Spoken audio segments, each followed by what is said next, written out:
Joseph Brill, AE2. Yeah, it's the most dangerous job in the world. Even in peacetime, people will say, well, you weren't in a war. Yeah, but I lost several shipmates. Being on a flight deck of an aircraft carrier, it doesn't matter. There's people in the military, whether there's a war going on or not, losing their lives around the world every day. And actually, one other very hearing experience was when my last cruise on the Independence. We were, it was in 1979. They already had the hostages in Iran, and we were at what's called the line of death in the Mediterranean. Now the line of death is by Libya, and there's a big, huge inlet towards Libya. If you go over that line of death, imaginary line, you know, they would attack you. And I know we weren't even close to the line, and two of our jets got shot at by Libya and Gaddafi. And we went into battle stations. So I did go into battle stations one time, a little over a day. President Carter said just get away, leave them alone. Because we didn't fire a shot back, it wasn't considered a conflict.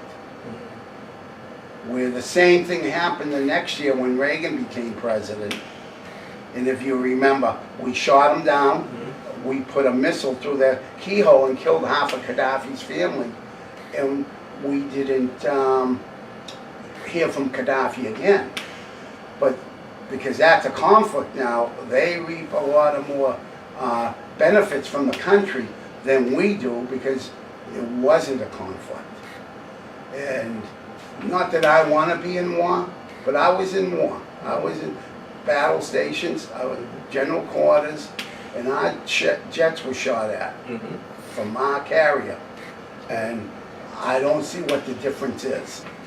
First of all, I mean, I was always so proud to be in the Navy because that's something I want to do since I was a teenager and in a Naval Sea Cadets. And just most of my tour was being a goodwill ambassador, working under great captains of our ships and great officers in my helicopter squadron and really good shipmates that I still keep in touch with. Many of the shipmates, a good 20 of them anyways, which is pretty good for my helicopter squadron. And I finished up as a AE2, Aviation Electrician, second class, a second class petty officer. In 79, the end of 79, finished up a med cruise on the Independence, back to Jacksonville, and I was out.